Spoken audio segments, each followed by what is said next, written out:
একটা নতুন সরকার আসা দরকার। ডক্টর মোহাম্মদ ইউনূস সরকার যা করছেন তার জন্য তারা ধন্যবাদই পাবেন। তারা একটা ক্রান্তিকালে ক্ষমতায় এসছেন, তারপর তারা নির্বাচন দিয়ে একটা নতুন সরকারের কাছে ক্ষমতা হস্তান্তর করেছেন, এটাই বোধহয় তাদের একমাত্র বড় চাওয়া। এবার আসি হচ্ছে যে সেই নির্বাচনে কারা অংশগ্রহণ করবেন। এখন আপনারা দেখেন ডক্টর মোহাম্মদ ইউনূসের কার্যক্রমের মধ্যে কিন্তু আপনি এক ধরনের ইশারা পাবেন, সত্যি সরাসরি কথা না পাইলেও আপনি ইশারা পাবেন। তো ইশারাটা কি? ইশারা হচ্ছে এই যে জাতিসংঘের সাধারণ অধিবেশন যেটাকে বলে আর কি, সেই সাধারণ অধিবেশনে যোগ দেওয়ার জন্য ডক্টর মোহাম্মদ ইউনূস আসছেন।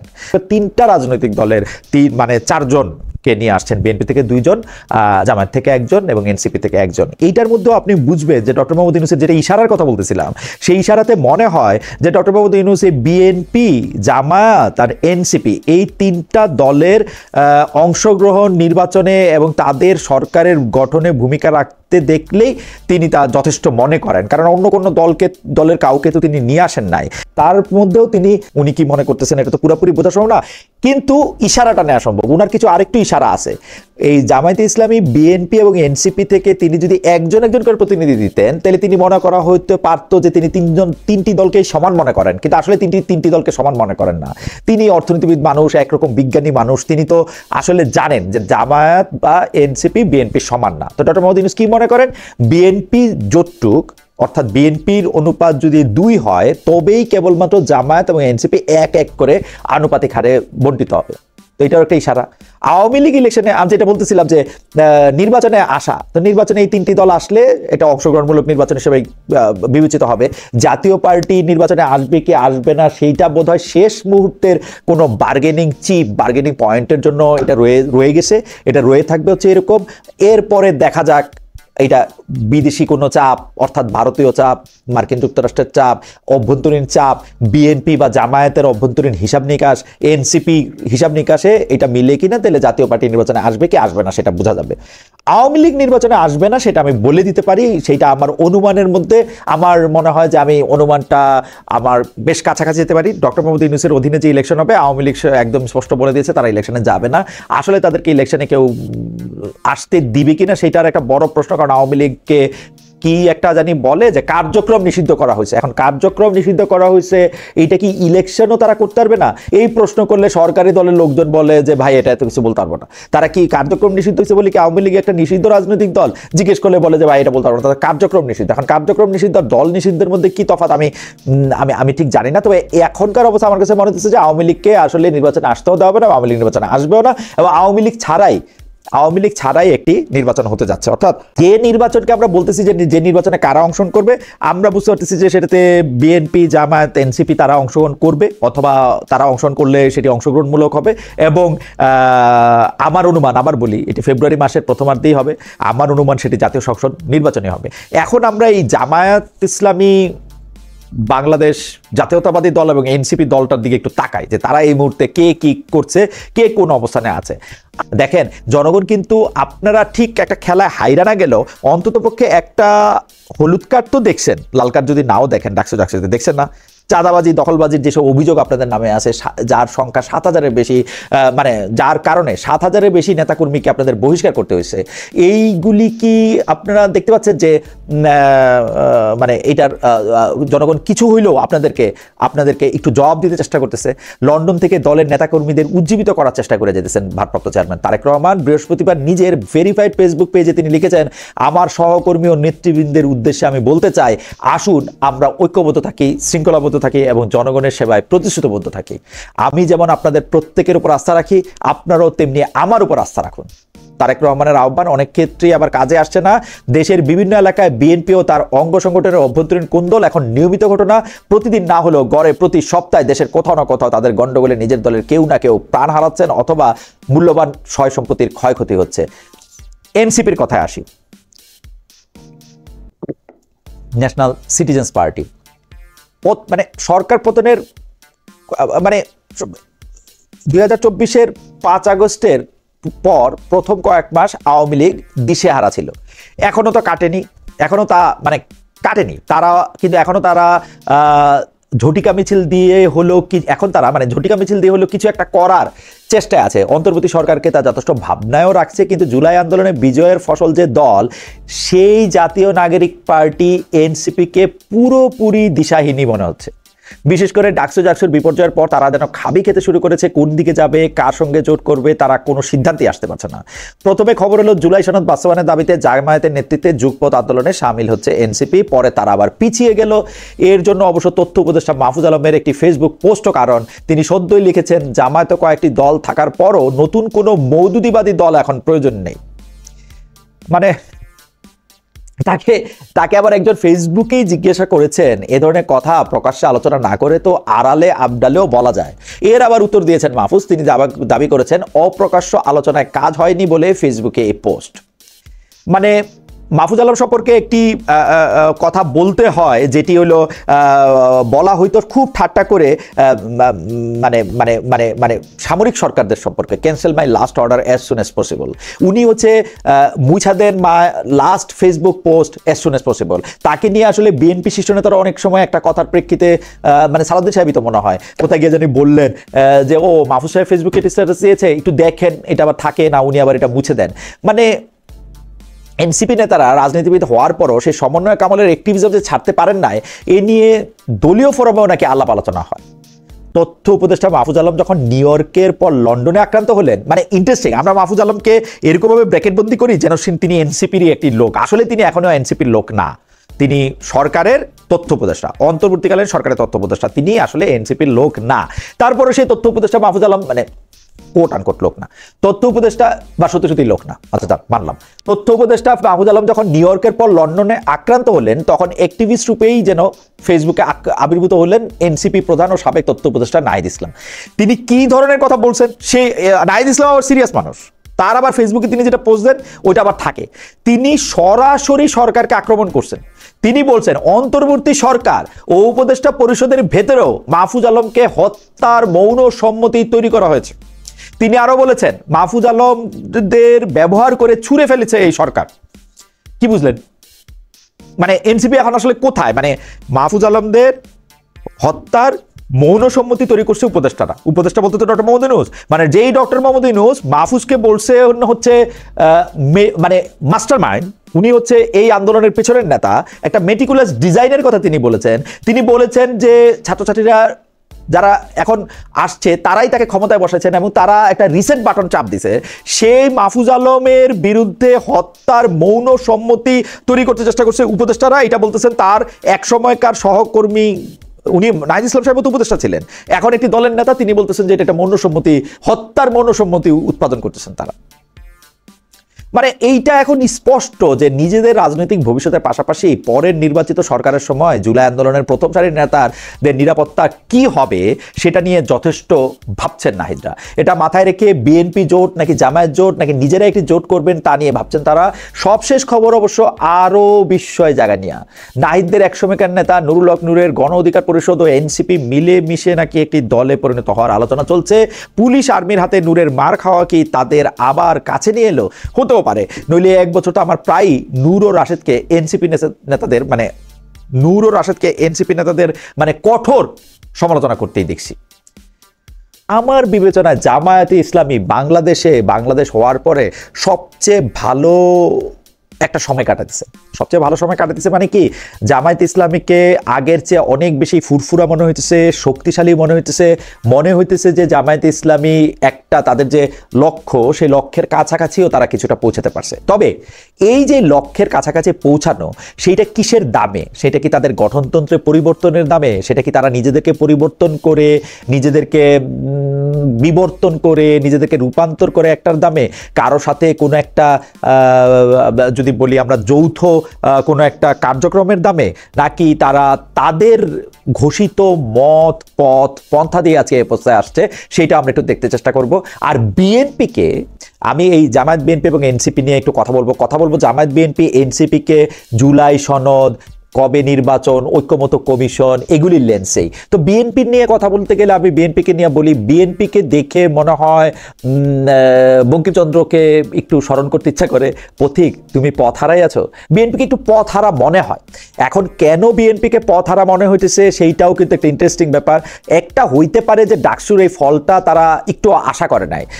তাদের কাছে মনে হয়েছিল যে বিএনপি বা ছাত্রদল বড় নামের জন্যই তারা পার হয়ে যাবে, সেই জন্য ডাকসুতে তারা অতি সহজে পার হয়ে যাবে, কিন্তু তারা অতি সহজে তো পার হয় নাই। সত্যি কথা বলতে যে একটা ইলেকশনে এত সাংঘাতিক পরাজয় বিএনপির বা ছাত্রদলের খুব কমই এই ঘটনার মধ্যে হয়েছে, ডাকসু আর ডাকসুতে যেটা হয়েছে। এইটাতে তারা একটু ভয় পাইছে বলে মনে হয়। তারা হয়তো এরকম একটা মনে করতেও পারে যে তৈরি কি সত্যি সত্যি আমাদের এই অবস্থা। আবার মনে হয় কি জানেন, তাদের কোনো ভয় হয় নাই, তাদের কোনো রকম কোনো পরিবর্তন হয় নাই, তারা তাদের মতোই আসে। তো বিএনপিকে বিএনপির জায়গা থেকে আমরা একটু দেখতে চেষ্টা করব। সবচেয়ে গত 15-20 দিনে 25 দিনে, মানে আমি যদি সেপ্টেম্বরের 9 তারিখে ডাকসুর ইলেকশন হচ্ছে এইটা ধরে বলি, গত 15-20 দিনের সবচেয়ে লস্ট অবস্থা, মানে এটা পথিক পথ হারাই আছো কিনা এটা বইলা মানে কবিতা কুলাইব না আর কি। সবচেয়ে কঠিন অবস্থা হচ্ছে এনসিপির মধ্যে থেকে এনসিপির লোকেরা শুধুমাত্র নিজেরা পদত্যাগ করতেছেন তা না, এনসিপি যে নিজেরা কি চাচ্ছে, নিজেরা কি বলতে চেষ্টা করতেছে, মানে সেটা আমি অন্তত ভালো বুঝতে পারতেছি না যে তারা নির্দিষ্ট কোনো একটা লক্ষ্য বা উদ্দেশ্য নিয়ে তারা এটা করতেছে কিনা। এনসিপি কিন্তু মানে জামাতকে তো কিছুটা মনে হচ্ছে পথ হারায় আছে, যে পথ হারায় সে আবার পথ খুঁজেও পায়, কিন্তু এনসিপিকে মনে হচ্ছে যে তারা আসলে পথ তো তাদের হারায় নাই, তারা নিজেরাই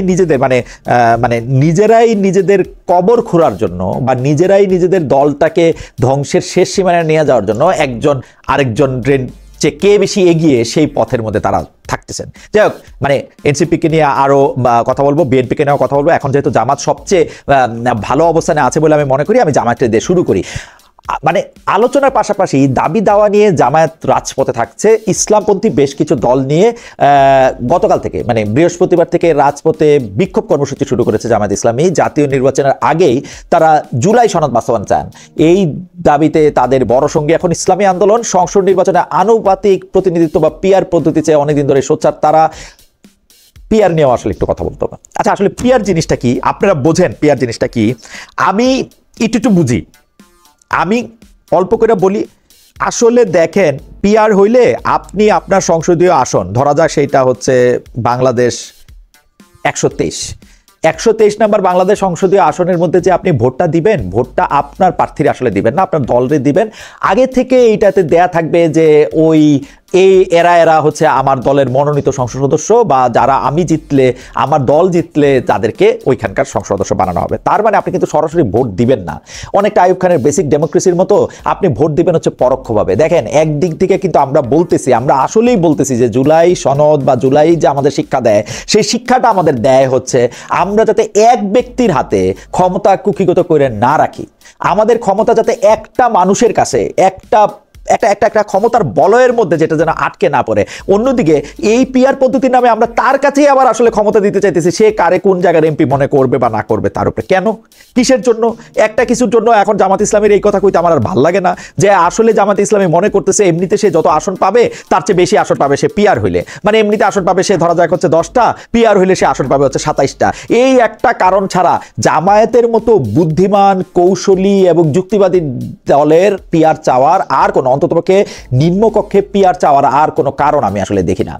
একই রকম কথা এই মানে প্রফেসর সলিমুল্লাহ খান, যাকে গণবুদ্ধিজীবী বলা হয়, তিনিও বলেছেন পিআর পদ্ধতি হলে প্রার্থীকে নয়, আমি তাকে কোট করছি, দলকে ভোট দিতে হবে, মানে প্রার্থীকে নয় দলকে ভোট দিতে হবে। এখন আমরা দল বলতে কি বুঝি? দল বলতে বুঝি হচ্ছে একটা ব্যক্তি, মানে এটা তার কোট না, তার কোটটা আসলে আগে পুরোপুরি পড়ে নেই। তার কোটটা হচ্ছে পিআর পদ্ধতি হলে প্রার্থীকে নয় দলকে ভোট দিতে হবে, এতে করে পার্টির নেতার হাতে ক্ষমতা কুক্ষিগত করার বিষয়টি আরও বৃদ্ধি পাবে, শীর্ষ নেতাদের মনোনয়ন বাণিজ্যের সুযোগও বাড়বে।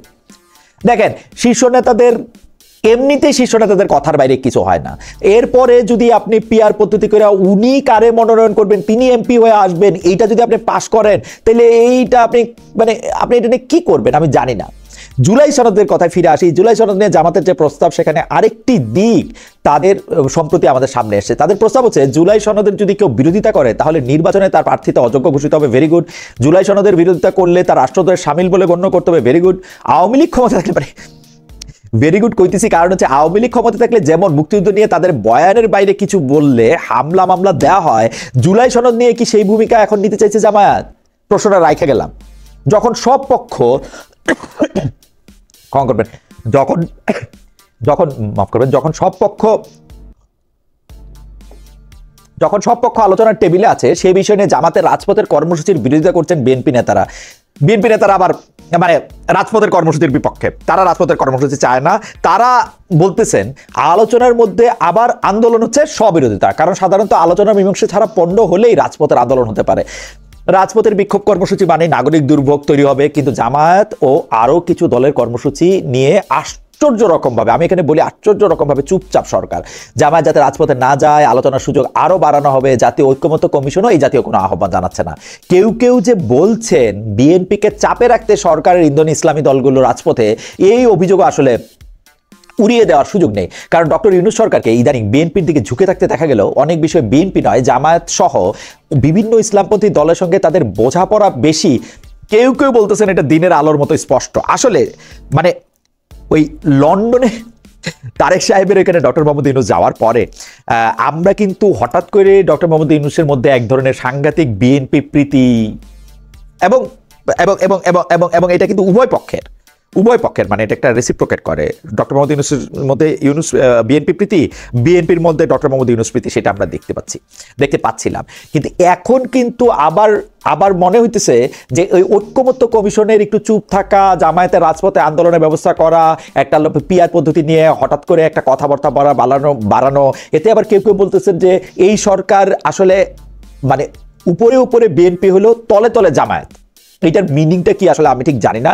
বিএনপি হোক বা জামায়াত, আমরা এই সরকারের থেকে শুধু ন্যায্যতা আশা করি। আমি মনে করি যে আপনারা ন্যায্য পক্ষে থাকবেন এবং দয়া করে আপনাদের অবস্থান একটু পরিষ্কার করবেন। সরকারের অবস্থানটা আমরা পরিষ্কার হইতে পারি না, এটা একটা দারুণ ঝামেলার ব্যাপার কিন্তু। এবং এর ফলে কি হয়, এর ফলে নানা ধরনের গুজব আসে, আমরা নানা ধরনের জিনিসগুলি চিন্তা করে নেই, কখনো এটা ঠিক চিন্তা, কখনো বেঠিক চিন্তা। যেমন ধরেন আমাদের সাংবাদিক নেতা শফিক ভাই বলছেন দুনিয়াতে এমন কোনো শক্তি নাই যে ফেব্রুয়ারির নির্বাচন পিছাই দিতে পারে। এখন শফিক ভাইয়ের কথায় তো আমাদের আস্থা রাখতেই হবে, তিনি সরকারের মুখপাত্র, প্রধান উপদেষ্টার পক্ষ হয়ে উনি কথা বলেন। তো প্রধান উপদেষ্টাও নিশ্চয়ই মনে করতেছেন সরকারের এমন কোনো শক্তি নাই এটাকে ঠিকায় রাখতে পারে। সেই হিসাবে আমি আসলে প্রথম যেটা শুরু করছিলাম যে ইলেকশন সেরকমভাবেই হবে, ফেব্রুয়ারিতে হবে। কিন্তু হঠাৎ করে কিছু কিছু বিষয় সামনে আসাতে মনে হয় এই সরকারের মধ্যে আবার বোধহয় কোনো কিছু একটা চাওয়া আছে। ওই যে কানাডায় চলে যাওয়া, শফিক ভাই বলছিল না ইংল্যান্ডের প্রধানমন্ত্রী কানাডায় চলে গেছে, এই জন্য সরকার প্রধানের সঙ্গে মানে ডক্টর মোহাম্মদ ইউনূসের সঙ্গে তার দেখা হবে না। পরে দেখা গেল উনি কানাডায় যায় নাই। এখন আমি খালি বুঝতে চেষ্টা করতেছি, কোনো শক্তি ঠেকাতে পারবে না, পৃথিবীর কোনো শক্তি ঠেকাতে পারবে না ইলেকশন ফেব্রুয়ারি হওয়ার থেকে। এর মধ্যে থেকে কি যদি ফেব্রুয়ারিতে ইলেকশন না হয় বা মার্চে না হয় বা 2025-26 ফেব্রুয়ারিতে না হয়, তিনি কি কোনো কিছু একটা শব্দ আবিষ্কার করতে পারবেন, আমাদের শব্দ বা কোনো একটা কথা এটা বলতে পারবেন যে না দুনিয়ার কোনো শক্তি না, গায়েবী শক্তি বা মঙ্গল গ্রহের শক্তি বা আরো অ্যান্ড্রোমেডা গ্রহণপুঞ্জের কোনো শক্তি বা মানে ওইখান থেকে কোনো একটা শক্তি আসবে, মানে আই ডোন্ট নো এটা উনি কি মনে করছেন। আমি একটু আবার জামাত ইসলামের প্রসঙ্গে ফিরে আসি। ইসলাম পন্থার রাজনৈতিক গন্তব্য বা জামাত ইসলামের রাজনীতিটা আমার মনে হয় খুব, যারা আসলে পলিটিক্যাল সায়েন্টিস্ট আছেন তাদেরও মানে খুব শক্ত করে তারা খেয়াল করতেছেন, মানে খেয়াল তো করতেছেন, মানে তাদের খেয়াল করা উচিত বলতে চাইতেছিলাম, পরে দেখলাম আমার থেকে তো তারা বেশি উচিত বোঝে, তারা নিশ্চয়ই খেয়াল করতেছেন যে আওয়ামী লীগ সরকারের পতনের পর ইসলামপন্থার রাজনীতির যে উত্থান ঘটেছে, যে সেইটা আগের চেয়ে অনেক বেশি লোকপ্রিয়, এটা সবাইকেই মোটামুটি কবুল করতে হবে। জামায়াতের নেতৃত্বে ইসলামিক দলগুলোর রাজনৈতিক জোট গঠনের চেষ্টা মানে চলতেছে। কিন্তু মুশকিল হইল ইমান বা যেটাকে আকীদা বলা হয় সেই সব জায়গায় তাদের যে বিবাদ তা এখনো মীমাংসা হয় নাই। বিশেষ করে বর্তমানে রাজনৈতিকভাবে গুরুত্ব পাওয়া হেফাজতের শীর্ষ নেতারা জামায়াতের কঠোর সমালোচনা করতেছেন। হেফাজত ইসলামী বাংলাদেশের আমির মহিবুল্লাহ বাবুনগরী গত মাসেই বলেছেন জামায়াত ইসলামী ভণ্ড ইসলামী পার্টি, সহি ইসলামী পার্টি না। এটা শুধু আমি বলছি না, মুরব্বীরাও বলে গেছেন, মানে এটা কিন্তু তার কথা, আমার কথা না। সম্প্রতি তিনি আবার আশঙ্কা নিয়ে বলেছেন, অর্থাৎ বাবুনগরী সাহেব আশঙ্কা নিয়ে বলেছেন, কোট করছি, জামায়াত সরকার আসতে পারলে কওমি, দেওবন্দি ও সুন্নিয়াত মাদ্রাসার অস্তিত্ব রাখবে না। এর প্রতিবাদ করে জামাত অবশ্য প্রেস রিলিজ দিয়েছে।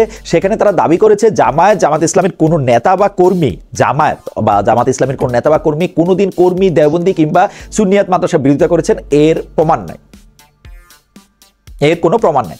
দেশের অনেক ইসলামী দল প্রত্যেকের আবার দাবি তারা নিজেরাই সঠিক। তাদের এই বিতর্ক অবশ্য ঈমান আকীদাগত জায়গা থেকে, এক্ষেত্রে সাধারণ মানুষ কোন পথ বেছে নেবে রয়েছে সেই জটিলতাও। কোনো ইসলামপন্থী রাজনৈতিক সরাসরি ইসলামী শরিয়া, ইসলামিক খেলাফত কায়েমের কথাও বলেন। এটা আবার গণতন্ত্র খেলাফতের মিশ্র কেউ আবার এইটা দাবি করেন যে আমরা গণতন্ত্র এবং খেলাফতের একটা মিশ্র ব্যবস্থার পক্ষে। এখন জামাতে ইসলামী আসলে কি চায়? আমি এই প্রশ্ন এখন জামায়াতের নেতাদের সঙ্গে আমার কথা হইলেই জামাতে ইসলামী আসলে কি ধরনের সরকার ব্যবস্থা চায়, কি ধরনের দেশ চায়, এবং তারা নিজেরা আসলে জামায়াতি ইসলামটা বলতে আসলে কি বুঝাইতে চায় সেটা নিয়ে আমি একটু জানতে চেষ্টা করি। এই জানতে চেষ্টা করে আবার কেউ আমার উপর রাগ করছেন, যেন আমি প্রশ্ন তুলছিলাম যে আসলে শরিয়া ভিত্তিক ব্যবস্থা কি জামায়াত কায়েম করবে। আমি এই প্রশ্ন করছিলাম আসলে এইটা কি ইসলামী দলগুলি কায়েম করতে পারবে, এটা কোন দেশের মতো করে কায়েম করতে পারবে। আমি এই প্রশ্ন করছিলাম যে বাংলাদেশে কি শরিয়া বিরোধী কোনো আইন আছে। তো সেই ক্ষেত্রে আমাকে বলা হয়েছে যে বাংলাদেশে তো সুদ ব্যবস্থায় আছে, সুদ তো ইসলামে হারাম আছে, তারপরেও এটা বাংলাদেশে এটা চালু আছে। আসলে আমাকে আমার বুঝ মতো সুদ ব্যবস্থা বাংলাদেশে চালু আছে, এইটা শরিয়ার সাথে সাংঘর্ষিক কিনা, এতে আমাকে একজন নয় কয়েকজনই আলেমী এটার মধ্যে আমাকে বলেছেন যে বাংলাদেশে যদি এমন হইতো যে কেউ না চাইলেও সুদ তাকে নিতেই হবে, তাইলে সেটা হারাম হইতো। তো আমি এটা ভালো জানি না, শরিয়ার ব্যাখ্যাটা আমি ভালো জানি না। আমার ধারণা ছিল সুদ যেহেতু বাধ্যতামূলক নয়, কেউ যদি চায় সে সুদের বাইরে থাকতে পারবে, তাইলে সেইটা আসলে হয়তো শরিয়া বিরোধী নয়। এখন এটা যদি শরিয়া বিরোধী হয়, তাহলে জামাতে ইসলামী বা ইসলামী দলগুলো কি আসলে এই যে সুদ ব্যবস্থা, মানে সুদী অর্থনৈতিক ব্যবস্থা, মানে ইন্টারেস্ট ভিত্তিক অর্থনৈতিক ব্যবস্থা, অর্থাৎ ব্যাংক ভিত্তিক যে অর্থনৈতিক ব্যবস্থা, সেই ব্যবস্থার বিপক্ষে তারা অবস্থান নিবে? এইটা আসলে তারা কি বলতে চায়, মানে তারা আসলে কি জানতে চায়? আমার এটা জানার ছিল যে পোশাক আশাক এবং বিশেষ করে সহশিক্ষার ক্ষেত্রে, ছেলে মেয়েদের একসাথে মানে কথা বলার ক্ষেত্রে বা বন্ধুত্বের ক্ষেত্রে, একসাথে পথ চলার ক্ষেত্রে, সেইটাতে শরিয়ার বিধান কি বা শরিয়া এটাতে কি আসলে বাধ্য করে, সেই প্রশ্নের উত্তরেও মানে আমি যেটা বুঝেছি অ্যাডভোকেট শিশির মনির তিনি বলছিলেন যে এই ব্যাপারটায় জামাত ইসলামী মনে করে প্রাইভেট স্পেস বলে একটা ব্যাপার আছে, এইখানে তাদের হাত দেওয়ার কোনো এখতিয়ার তাদের বা কারোই আসলে নাই, এবং জামাত ইসলামী এক ধরনের ইনক্লুসিভনেসের পক্ষে। আমি ডাকসুর ইলেকশনে কথা বলে তাদেরকে বলেছিলাম যে ডাকসুর ইলেকশনে তো আমরা দেখতে পাচ্ছি যেভাবে ক্যাম্পেইন করা হয়েছে, যেভাবে ক্যাম্পেইনে অংশগ্রহণ করা হয়েছে, যেভাবে ক্যাম্পেইনে অন্যান্য ছাত্রছাত্রীদের সাথে বা ছাত্রদের সাথে যেভাবে কথা বলেছে ইসলামী ছাত্র শিবির, তারা সেইটা কি তাদের গঠনতন্ত্রের পক্ষে কিনা, আমি এবং জামায়াতে ইসলামীও এটা অনুসরণ করবে কিনা সামনের ভোটের পক্ষে। তিনি তখন বলেছেন যে হ্যাঁ, এই ধরনের রূপান্তর বা পরিবর্তন ইসলাম অনুমোদন করে এবং তারাও সেটি আসলে করবেন। তার মানে এই রূপান্তর আমি জানি না এখানে জামাত ইসলামী শরিয়া করবে কিনা, এই রূপান্তর করবে কিনা, মডার্নটা আসলে আমি খুব করে আসলে মডার্ন বলতে চাই না, যে বর্তমান যে দুনিয়ায় যে ব্যবস্থাপনাগুলি চলে আসতেছে, বিশেষ করে আর্থিক ব্যবস্থাপনা, সেইটার ক্ষেত্রে বা শরিয়া কাজ করবে কিনা। আবার অন্যদিকে জামায়াত ইসলামী নিজেই রূপান্তরের কথা বলছে বা জামাত ইসলামীর নেতারা নিজেরাই রূপান্তরের কথা বলছেন, এটা আসলে কোন দিকে যাচ্ছে এটা একটু পরিষ্কার করা দরকার বলে মনে হয়। তো যাই হোক, আমি এইটার উত্তর খুঁজেছিলাম যে জামায়াত ইসলামী আসলে কি চায়। তো এই টক মানে আমার একটা আলোচনায় অংশ নিয়ে ছাত্র শিবিরের সাবেক এক শীর্ষ নেতা, বর্তমানে যুক্তরাষ্ট্রের হাওয়ার্ড বিশ্ববিদ্যালয়ের সহকারী অধ্যাপক মির্জা গালিব একটু বলেছেন, আমি তাকে একটু কোট করি। যতটুকু জানি জামায়াত আমি তাকে কোট করছি, যতটুকু জানি জামায়াত খেলাফতের মূলনীতির আলোকে গণতন্ত্র চর্চার পক্ষে, খেলাফতের মূলনীতির আলোকে গণতন্ত্র চর্চার পক্ষে, কারণ খেলাফত ও গণতন্ত্র সাংঘর্ষিক নয়, দুটির সমন্বয় হতেই পারে। এই মিশ্রণকে গোজামিল মনে করা কোনোভাবেই ঠিক হবে না। শুধু জামাত নয়, তারা কেমন শাসন দিতে চায় সব ইসলামী দলেরই এ বিষয়ে স্পষ্ট করা দরকার। মানে উনার কথা ডক্টর কালী ভালো বলেন তো, উনার কথার বাইরে উনার কথা আসলে মানে ব্যাখ্যা করা কিছু নাই। উনি বলছেন যে গণতন্ত্র এবং খেলাফত, যেহেতু খেলাফত আর গণতন্ত্রকে তিনি সাংঘর্ষিক বলতেছেন না, তিনি একটা মিশ্র ব্যবস্থার মধ্যে আনা যাইতে পারে বলে এটা সম্ভব বলে তিনি মনে করতেছেন। কিন্তু পাশাপাশি তিনি এইটাও বলতেছেন জামাত ইসলামী সহ অন্যান্য ইসলামী দলগুলোর এটা পরিষ্কার করা দরকার যে আসলে এটা কি ধরনের ব্যবস্থা হবে। জনগণের জানার রাইট আছে যে জনগণ আসলে কোন ব্যবস্থার মধ্যে দিয়ে একটা সরকার বা একটা দেশ পরিচালিত হইতে দেখবে। এখন দেখেন, এমন একটা সময় এই কথা আমরা আলোচনা করতেছি যখন ইসলামপন্থী রাজনৈতিক মানে যদি বলি রাজনীতিরই অন্যতম কণ্ঠস্বর মামুনুল হকের নেতৃত্বে, জনাব মামুনুল হকের নেতৃত্বে একটি প্রতিনিধি দল কাবুল সফর করছেন, আফগানিস্তানের রাজধানী কাবুল সফর করছেন, যেখানে রাজনীতিকদের পাশাপাশি কয়েকজন হেফাজত নেতাও তার সঙ্গে আছেন।